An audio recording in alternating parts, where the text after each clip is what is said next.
segenap para jemaah sekalian yang senantiasa mudah-mudahan diberi oleh Allah Subhanahu wa taala kesehatan jasmani dan sehat rohani. Mudah-mudahan Allah memberikan kepada kita kemudahan demi kemudahan untuk istiqamah melakukan taat dan ibadah. Amin ya rabbal alamin. Sebelum kita melanjutkan hikmah kelanjutannya, idfin wujudaka fi ardil khaliqah fama nabata mimma lam yudfan la yatimmu natajuh.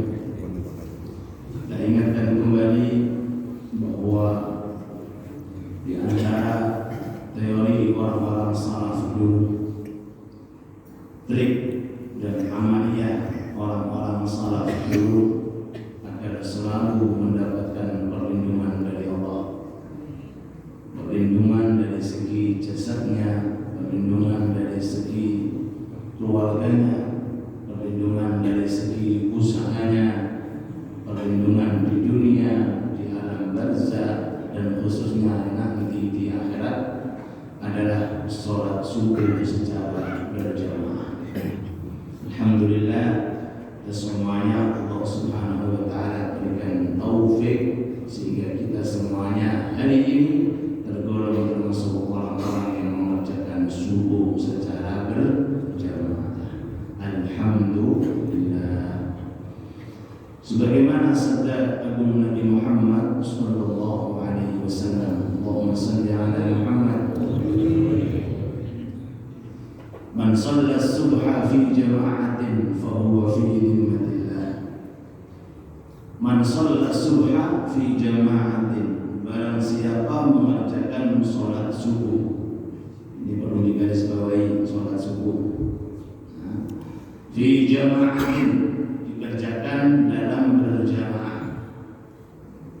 Perlu digarisbawahi, jamaah subuh berjamaah. Hasilnya apa? Fadilahnya apa? Sholat banyak, ada 5 waktu selain subuh, berarti nggak masuk. Orang sholat bebas berjamaah atau sendirian, yang tidak berjamaah nggak masuk. Zuhur utama, asar utama, semua sholat utama, tapi subuh memiliki keutamaan menurut ini hadis. Sholat bebas di sana di sini bebas, jamaah boleh, tidak jamaah juga boleh. Di sana boleh, di masjid juga boleh, tapi jamaah di dalam masjid punya kelebihan tersendiri. Bagaimana hasilnya atau fadilahnya orang yang subuhnya berjamaah? Fahuwa fi dhimmatillah. Orang itu fi, kalau bahasa Arab namanya di dalam. Fi dhimmatillah, berada di dalam jaminan Allah. Dhimmatillah maknanya perlindungan Allah. Dhimmatillah maknanya tanggungan Allah. Allahumma shalli ala Muhammad.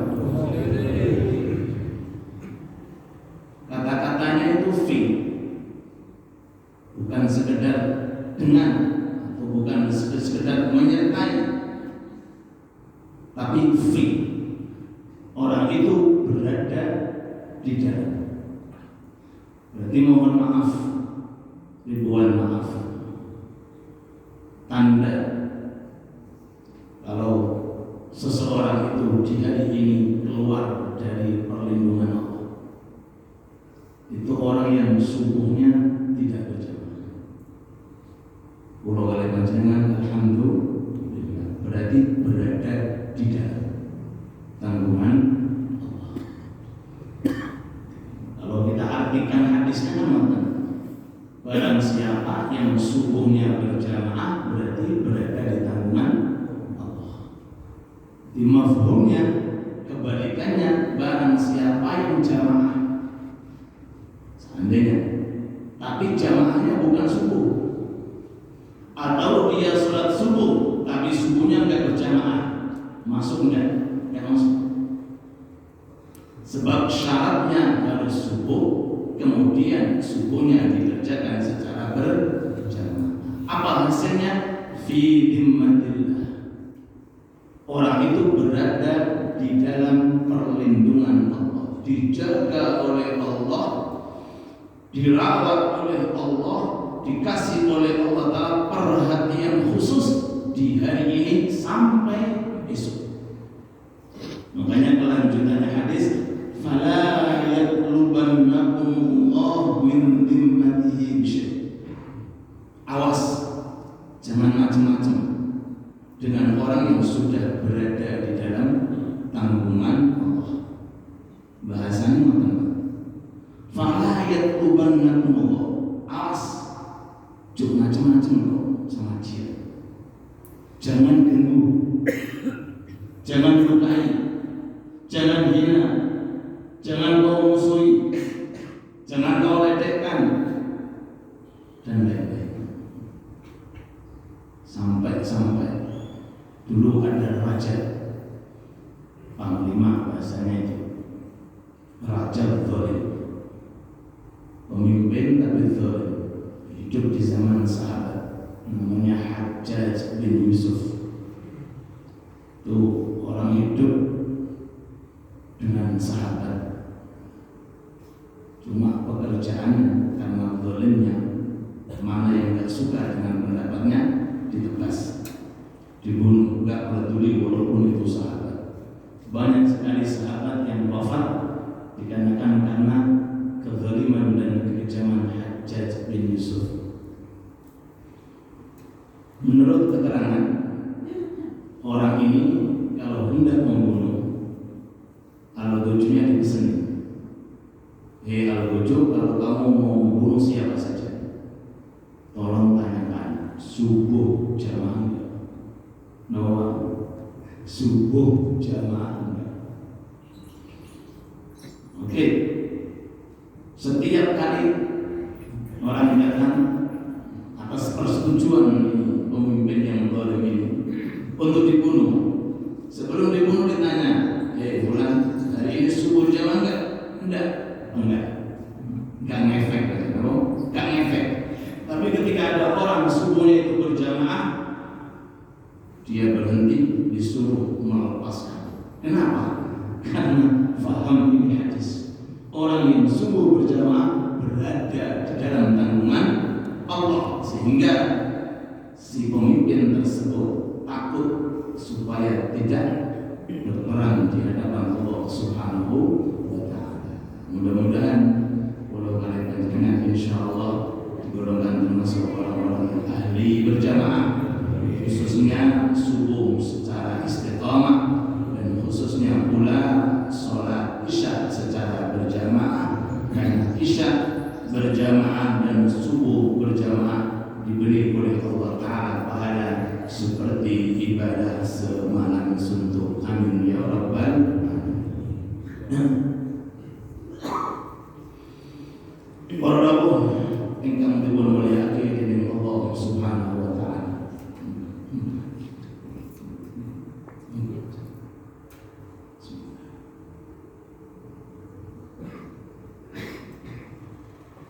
Melanjutkan kitab Al-Hikam karya Imam Ibnu Athaillah As-Sakandari alaihi rahmatullah.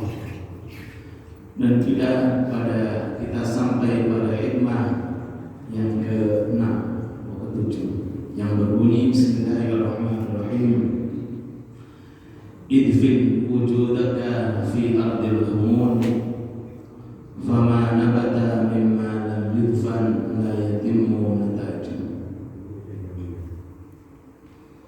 Idfin wujudak, artinya kuburlah dirimu.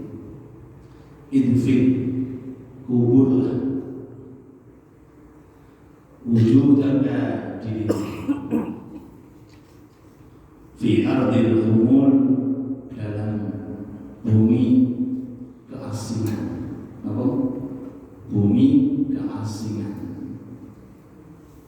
Humul itu lawan kata dari kemasyhuran. Humul maknanya asing. Humul maknanya tidak masyhur. Khumul maknanya tidak dikenal oleh orang. Mas ini iso apa ngono gede disum. Lah ulangi lagi. Iki maknanya hilang. Perbaikan. Kuburlah. Artinya sembunyikanlah dirimu. Sembunyikan di mana? Di dalam tanah. Yang diserupakan seperti khumul, ketidaktenaran, ketidakmasyhuran. Kalau kartun itu. Artinya tutupilah. Ada yang tengok. Maksudnya apa? Fama lam yudfan la yatimmu nataj. Biji susu kan dulu. Sama susu. Padi seandainya, jagung seandainya bisa tumbuh berkembang biak, itu gimana caranya? Ditanam, ditaruh di bawah tanah. Jenengan kalian oleh nandur padi nopo jagung. Ini caranya bagaimana supaya tumbuh, supaya kulit, supaya berkembang biak. Diletakkan di atas tanah atau ditutupi dengan tanah. Ditutupi dengan tanah. Kalau diletakkan di atas tanah, ditodol bebek, atau mungkin dimakan bebek. Jadi Imam Ibnu Athaillah ingin menggambarkan gambaran yang mudah untuk kita pahami. Ada dua biji, semisal biji padi, yang satunya ditaruh di dalam, dipendem, nggak kelihatan, nggak ketolong, tersimpan rapi. Yang satunya kelihatan, nggak dipendem, nggak ditaruh di dalam tanah, tapi ditampakkan. Dari dua tanaman ini, kira-kira mana yang tumbuh? Tanaman yang berada di dalam tanah. Begitu pula kita sebagai seorang hamba dianjurkan untuk menyimpan amal. Dianjurkan untuk merahasiakan amal. Dianjurkan untuk menjadikan amal ini berkualitas seperti kualitasnya padi yang berada di dalam tanah tersebut. Paham ya? Allahumma shalli ala Muhammad.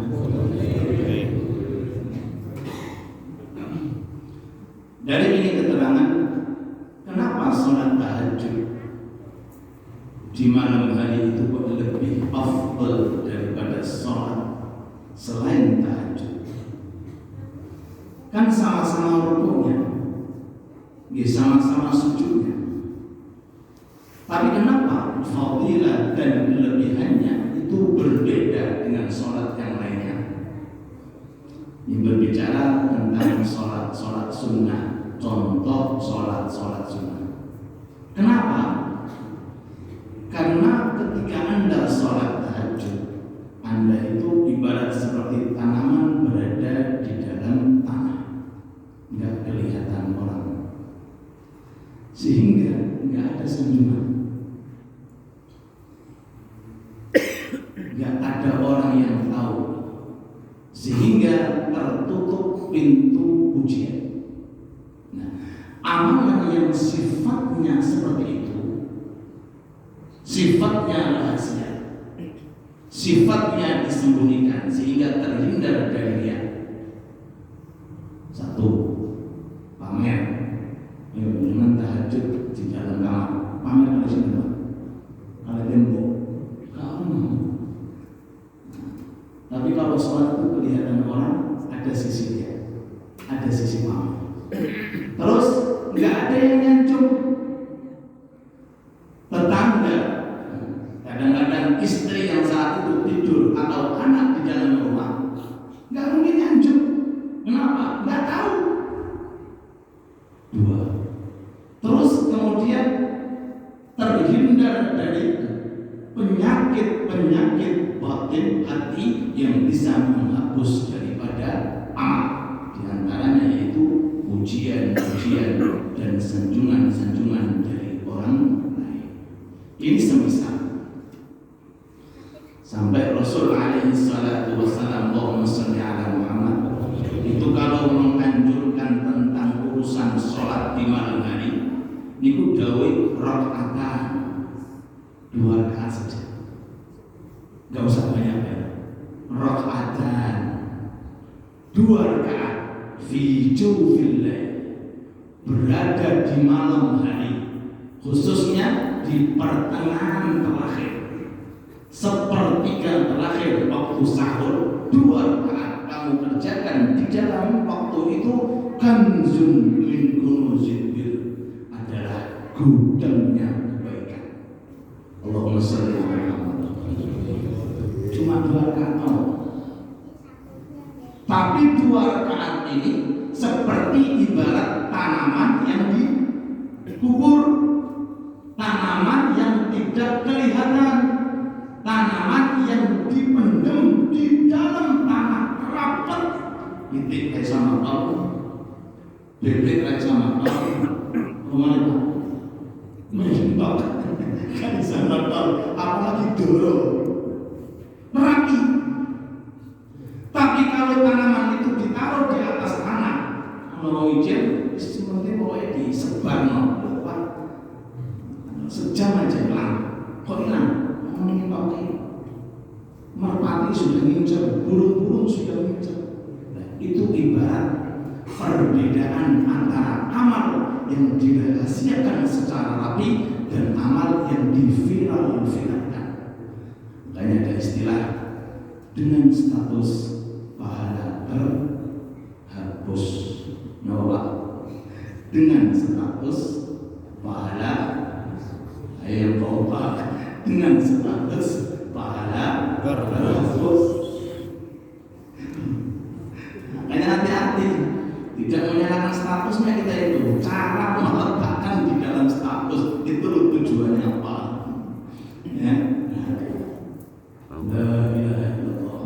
Ini semisal pamer, iya pamer. Mari contohnya dalam babakan sedekah dan infak. Dalam suatu hadis ada 7 golongan yang nantinya di padang mahsyar akan mendapatkan tempat naungan dari Allah, perlindungan dari Allah. Rata-rata orang kepanasan itu tidak panas, rata-rata orang itu haus ini tidak haus, rata-rata orang itu kelaparan ini tidak kelaparan. Nikmat enak berada di dalam naungan cahaya Allah. Sab'atun yudhilluhumullah fi dhillihi yawma la yudhilla illa dhilluh. Di antaranya rajulun tasaddaqa bisadaqatin fa akhfaha hatta la ta'lamu shimaluhu ma tunfiqu yaminuhu. Wonten tiyang sedekah, infak sedekah, saking rapeti, saking tersembunyikannya, sampai tangan kiri nggak tahu berapa yang diinfakkan. Allahumma sholli ala Muhammad. Ini pembahasan tanpa kita mengecilkan pahala yang infak, yang sedekah secara umum. Cuma ada trik tersendiri. Setiap amal kalau sifatnya semacam ini, pahalanya begitu. Lihat ini, ada orang sedekah, ada orang infak. Ya, sedekah dan infak dirapikan, dirahasiakan, sampai ada orang tahu. Jangan sampai ada orang mengetahui, sampai ada orang mendengar, sampai ada orang melihat. Bahkan saking rapatnya dan rapinya ini sedekah, tangan kirinya, tetonggoan kiri kanan, sampai enggak tahu berapa nilai sedekah yang dikeluarkan. Kenapa semacam ini? Penyebabnya, alasannya seperti pembahasan tentang tahajud, supaya sedekah kita ini betul-betul tidak terbongkar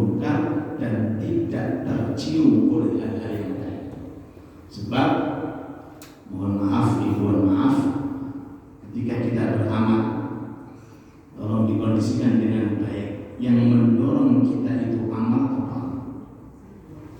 Jenengan kali pulau jamaah itu masjid Darussalam, mudah-mudahan barokah, amin warahmatullahi. Jenengan kok berangkat kan bikin sudah benar, sudah masih bungkus. Nah, apa sebabnya? Itu ditata dengan baik. Ya, penyebabnya apa? Setiap amalan, setiap perbuatan Tuhan, jadi sholat, jadi sedekah, jadi ngawas Quran, jadi ngaji, nopo mawon niat dijadi. Innamal a'malu binniyat.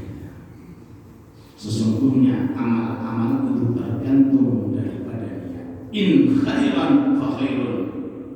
Kalau baik maka hasilnya juga baik. Wa in syarran fa syarrun. Kalau buruk hasilnya pun juga buruk. Ini contoh. Contoh yang lain banyak sekali amal-amal taat dan perbuatan-perbuatan yang kita dianjurkan betul-betul untuk menjaga, untuk merapikan. Makanya ada dua hal kata ulama, yang satu turun dari langit menuju ke bumi, yang satu naik dari bumi menuju ke langit. 24 jam itu pasti ada sesuatu yang turun dari langit, dan 24 jam pasti ada sesuatu yang naik dari bumi menuju ke langit. Kira-kira apa Pak? Yang turun dari langit ke bumi yang paling afdal apa Pak? Hujan. Kemarin Rezeki. Rezeki. Kemarin taufik hidayah. Kenapa Pak? Taufik hidayah. Kegampangan panjenengan melampaui taat niku mana taufik, mana hidayah. Jenengan gampang melampaui jamaah niku berarti jenengan amsal taufik saking gampang ngaji itu berarti amsal taufik saking ribuan yang turun dari langit menuju ke bumi. Cuma yang paling baik, yang paling afdal yaitu taufik. Nama taufik itu kemudahan, kegampangan yang dirasakan dan dirasakan oleh seseorang ketika beribadah dan taat di hadapan Allah Subhanahu wa Ta'ala. Semisal di masjid sekitar kita, maaf lokasi GKP berapa masjid? Nggak ngecek gitu. Berapa musola? Kalau menurut logika, semua pasti dengar lantunan adzan hayya 'alas shalah, hayya 'alal semua. Memiliki masjid Darussalam, memiliki masjid Rahmatullah, memiliki masjid musola. Lah yang hadir bisa dihitung. Urusan taat dan ibadah ini urusan dunia. Nek Allah tidak masih taufik, tidak mungkin bisa datang. Amin Allahumma. Jenengan kalian pulau kadang-kadang yang jauh, sebagian jamaah pulau lagi majelis ayat datang lagi, kemudian Ustaz berdoa benjing, masya Allah tanggal ansal taufik sehingga bisa datang. Kadang-kadang mohon maaf ada orang belum dapat taufik, belum dapat hidayah, tidak mungkin bisa datang. Ini sekedar contoh. Sehingga di dalam ayat suci Al-Quran ada kata-kata terulang-ulang kecuali satu kata-kata. Sholat terulang banyak, puasa terulang banyak, haji terulang banyak, sedekah terulang banyak. Ada satu kata-kata cuma satu selama 30 juz, itu cuma satu. Ini menikah taufik.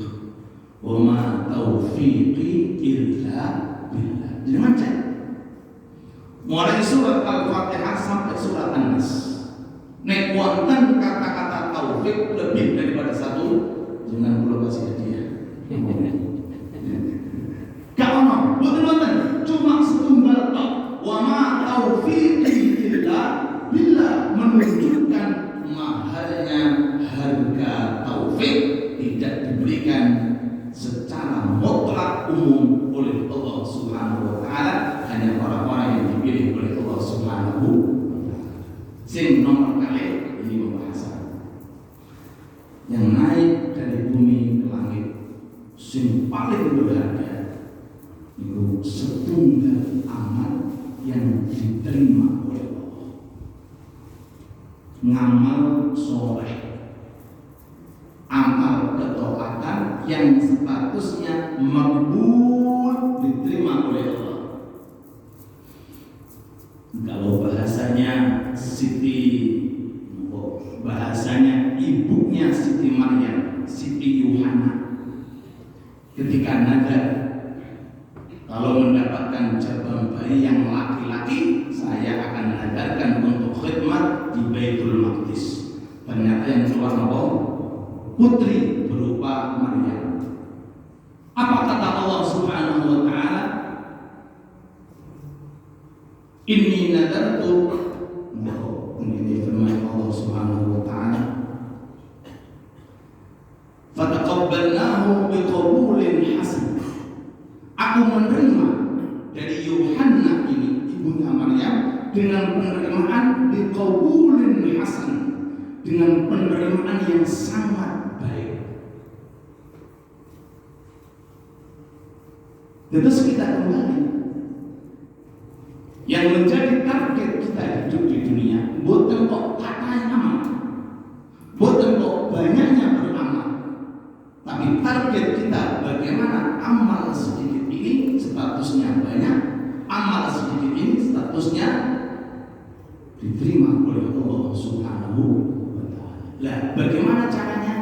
Dengan trik-trik dan teori diantara yang disampaikan oleh Imam Ibnu Athaillah. Jadikanlah semua amalan Anda seperti posisi biji yang berada di bawah tanah, nggak kelihatan orang, nggak diketahui orang, dan pertumbuhannya seperti tumbuhnya biji tersebut akan berkembang biak, khususnya di hadapan Allah Subhanahu wa taala. Yang terakhir yang ingin saya sampaikan, berarti ini ngomong gak usah jamaah, Ustaz. Iki ngaji nggak apa-apa ya, tidak usah haji. Mau kita uangnya baru iki ngaji nggak apa-apa iki.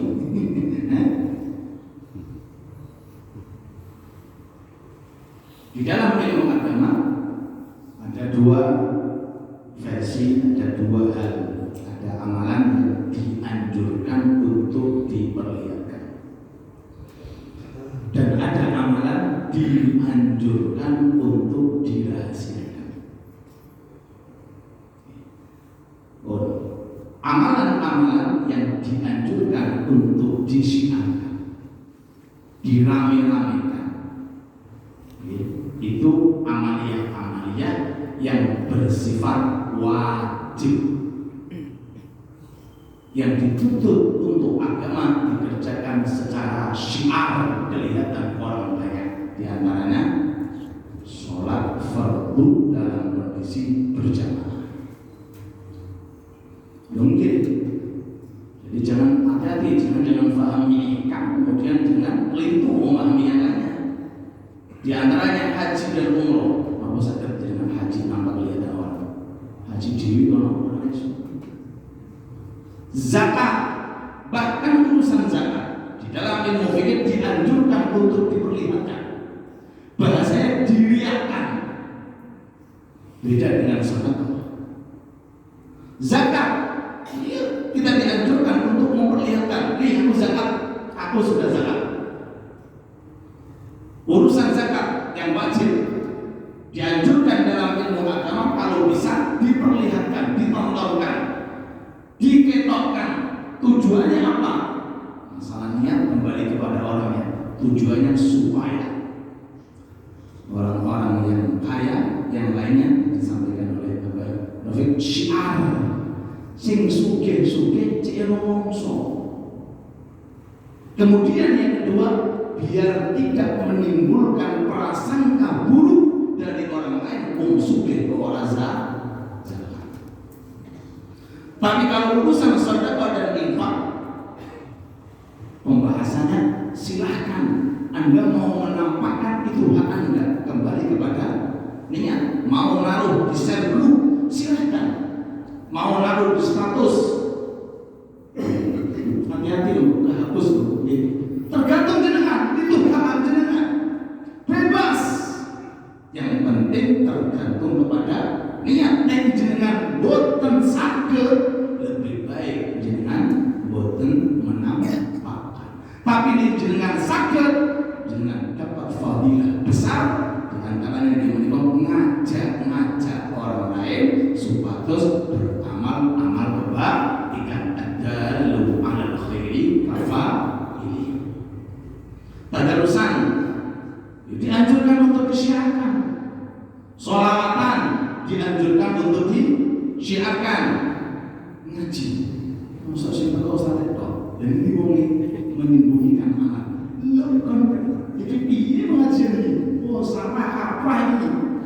Bahkan pengajian diumumkan, istighotsaan, acara haul semuanya itu adalah amalia-amalia dalam lingkaran anjuran untuk disiarkan.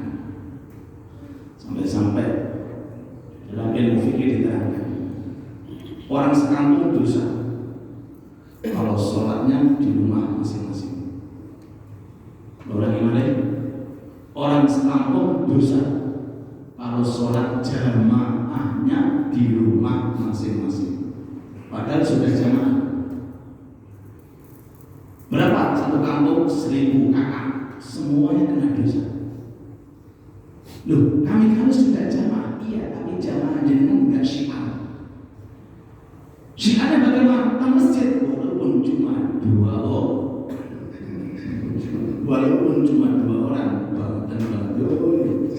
2 orang. Kenapa? Ini 2 orang sudah bisa mewakili seluruh warga.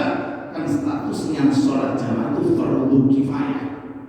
Jadi kalau ada sebagian yang sudah di masjid, yang lainnya sudah lepas.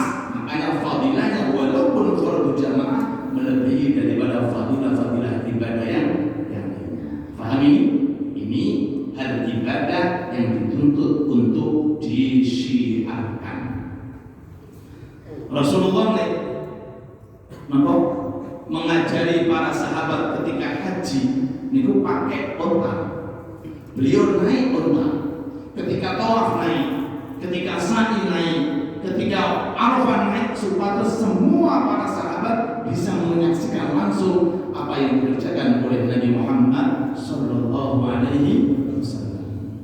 Urusan tahsin, mempelajari Al-Quran, bagaimana maknanya harus kelihatan, ditampakkan, disiarkan, dan urusan-urusan yang lainnya. Yang kedua, yang terakhir, ada amalan nek saged jenengan rahasiakan.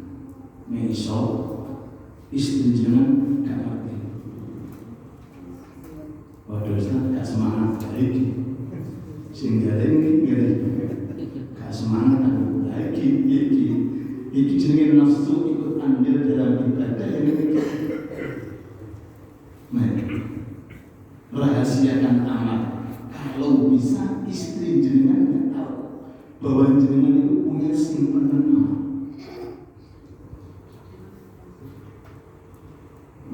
Duit tabungan. Duit apa? Tabungan. Kalau tabungan duit tabungan amal.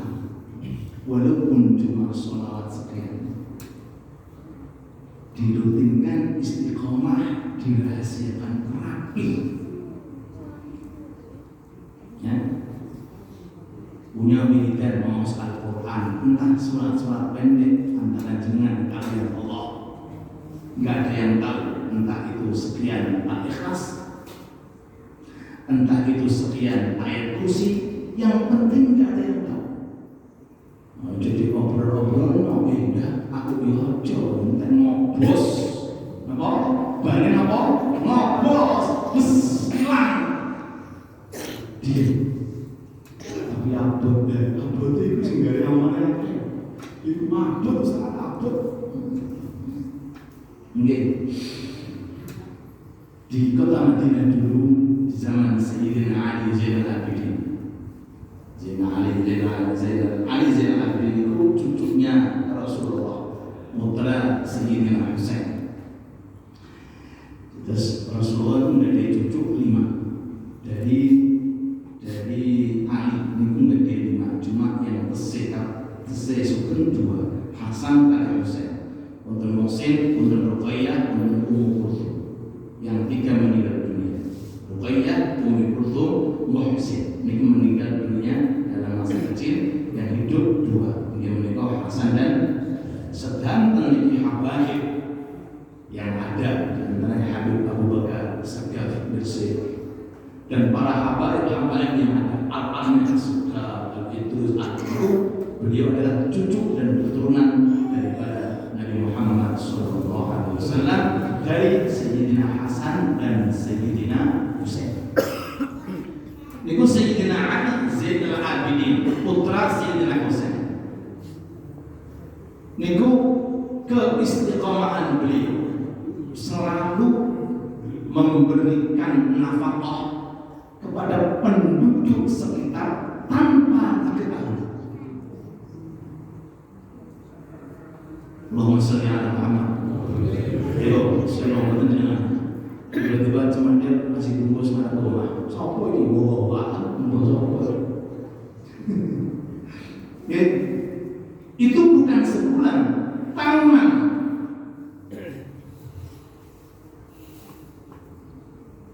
Ketahuan setelah meninggal dunia.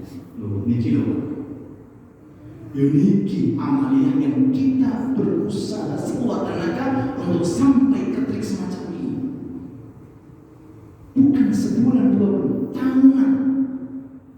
Itu setiap fakir miskin yang membuka pintunya saat butuh, saat kotong di rumahnya nggak ada makanan, dibuka pintu, depannya ada sak, depannya ada keranjang, depannya ada makanan dan kebutuhan bahan pokok.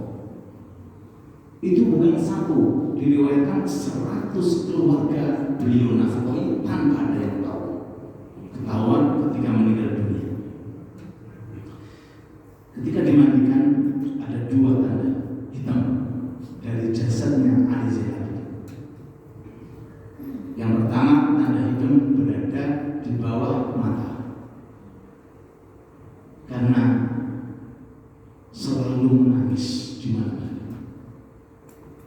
Saking sering nangis sampai di bawah matanya itu seakan-akan aliran air. Nah, saya tidak kadang-kadang kita di bawah mata karena kakean game. Beliau enggak kebanyakan nangis. Yang kedua, di punggungnya kelihatan tampak hitam. Ketika dimandikan, yang memandikan tahu bahwa Imam Ali ini memang kebiasaannya beliau itu selalu menutup kepalanya, namanya toilasan. Kami tahu bahwa Imam Ali ini suka menangis, tahu dari perawakan mukanya tahu. Cuma yang aneh, dari mana ini sisi hitam yang ada di punggungnya? Tidak tahu, ternyata kebocoran, Pak. Siapa yang bocorkan khotimnya? Saya tahu. Pelayannya di rumah, saya tahu. Selama hidup beliau mengangkat sendiri, Pak. Memikul sendiri, Pak. Uang dari dia dipikul sendiri, dikasihkan ke rumah-rumah tanpa sepengetahuan tahu. Otomatis di malam hari, di saat mereka sedang lenyap dengan tidurnya. Ini sekedar contoh dan banyak sekali contoh-contoh amalia semacam ini yang kecil, simple, tapi kalau diperhatikan dengan bagus, ditutupi dengan rapi, maka pahalanya besar di sisi Allah Subhanahu wa Ta'ala. Mudah-mudahan melalui kajian hikam ini Allah memberikan kepada kita taufik dan hidayah, dan mudah-mudahan kita semuanya yang hadir atau yang belum bisa insyaallah beramal dengan amal yang saleh, dan mudah-mudahan di bulan Rajab ini Allah mengampuni dosa-dosa kita dan mengangkat derajat kita dan mengabulkan semua amal kita, dan insyaallah tetap dalam kondisi istiqamah. Amin amin ya rabbal alamin. Walhamdulillahi rabbil alamin. Pertanyaan.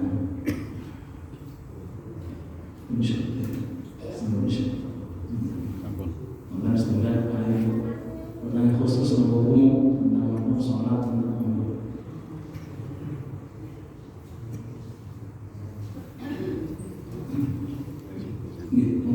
iya, yang tidak terang.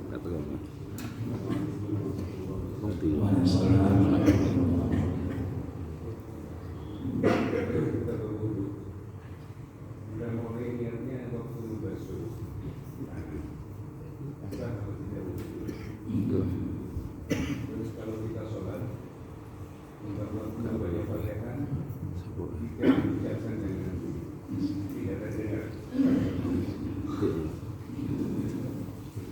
Terima kasih. Insyaallah pertanyaan, dua pertanyaan yang terkait tentang fikih, dan ini sering-sering terjadi. Yang pertama, ketika sedang berwudu, orang niatnya wudu ketika memulai saat membasuh tangan. Niatnya wudu berada pada pembasuhan tangan, saat membasuh tangan. Ini bagaimana niatnya? Yang pertama, kapan seseorang itu mulai wudu? Ketika membasuh muka. Jadi muka ini adalah anggota pertama wudu, bukan membasuh tangan. Ulang balik. Ini jangan sering-sering terjadi. Muka adalah anggota pertama saat berwudu. Terus niat itu syaratnya harus berada pada anggota pertama dalam wudu. Jadi niat yang benar ketika wudu, niat ketika bersamaan membasuh muka, bukan ketika mengusap kedua tangan. Ini pertama. Yang kedua, bagi seandainya orang ketika dalam membasuh tangan nawaitul wudu'a li raf'il hadas, ini bukan letaknya niat. Kalau seandainya orang ketika membasuh muka niatnya hilang, batal wudunya, karena bukan tempatnya niat. Tempatnya niat itu berada di muka. Tapi kalau seandainya orang ada istighfar itu melentek kaki hati, tetap dalam kondisi membasuh muka, niat untuk wudu ada, tetap sah. Pahami? Tetap sah. Tapi yang dikhawatirkan ketika niat itu berada ketika membasuh tangan, wudu kering, HP kering, langsung membasuh muka, jelas batal. Niatnya sudah hilang karena dipisah antara tangan dengan muka dengan apa tadi? Kering. Tolong dibersihkan dengan baik. Jadi membasuh tangan itu hukumnya sunnah. Dan di situ bukan letaknya niat. Niat itu letaknya ada membasuh muka. Jadi ketika nawaitu wudu'a itu pas bersertaan ketika air nempel ke muka, walaupun tidak secara menyeluruh, itu ada niat untuk berwudu. Yang pertama. Yang kedua, terkait mengenai masalah bacaan di dalam sholat. Pertama, semua bacaan tidak mendapatkan pahala kalau tidak diucapkan. Bagaimana? Bacaan di dalam sholat tidak mendapatkan pahala kalau tidak diucapkan. Ada orang tasbih ketika rukuk, tasbih ini hati tidak dapat pahala. Nah, ada orang seandainya doa ketika antara dua sujud, Rabbi firli warhamni wajburni, di dalam hati nggak dapat pahala. Semua lantunan bacaan harus diucapkan. Pertama, yang kedua, ada bacaan yang menjadi rukun sholat. Ada bacaan yang menjadi rukun sholat. Kemudian itu pertama takbir, kedua Fatihah, ketiga sholawat kepada Nabi, yang keempat tasyahud awal at-tahiyatul mubarakah, yang kelima salam. Ini rukun qouli, rukun ucapan yang syaratnya bisa menjadikan sahnya sholat harus diucapkan sekira telinga kita dengar. Jadi kalau dibaca dalam hati atau diumik-umikkan, apa umik-umik itu? Bapak-bapak lagi umik-umik. Lesannya gerak tapi enggak bersuara. Ini pun enggak sah. Mohon maaf, yang pakai masker silakan, tapi tolong dikondisikan bacaannya. Jangan sampai karena masker dengan ikhtiarnya akhirnya membuat apa? Bacaannya tidak terdengar. Paham ya? Bon. Maka takbir harus Allahu Akbar. Cuma benar-benar. Anda ini mampu kok koyo imam. Lima makmum. Bacaannya sekira. Fatihahnya dengan per huruf. Otomatis ini samping kita akan terdengar, bukan ada masalah. Sholawat juga, tasyahud juga, salam juga. Yang terakhir, orang kadang-kadang menyikapi keterangan salah. Misalnya bagaimana membuat orang itu membuat orang lain terganggu. Namanya tasywish. Masya Allah, Fatihah bener sampai konsentrasi sampai hilang. Ini haram beribadah karena mengganggu ketenangan orang, hukumnya haram. Ada orang tadarusan jam 3 malam pakai mic sampai tangan itu maaf, haram. Tadarusan sesuai dengan waktunya, maulid sesuai dengan waktunya, acara-acara yang sifatnya itu didengarkan orang lain sesuai dalam waktunya. Sampai di kalangan ilmu fikih ada orang tidur, di sampingnya ada orang baca Quran, sing tidur ya pahala sama Quran juga bisa. Doa ibadah itu harus disertai dengan ilmu, jangan sampai mengganggu kesenangan orang lain. Insya Allah bisa difahami teman-teman.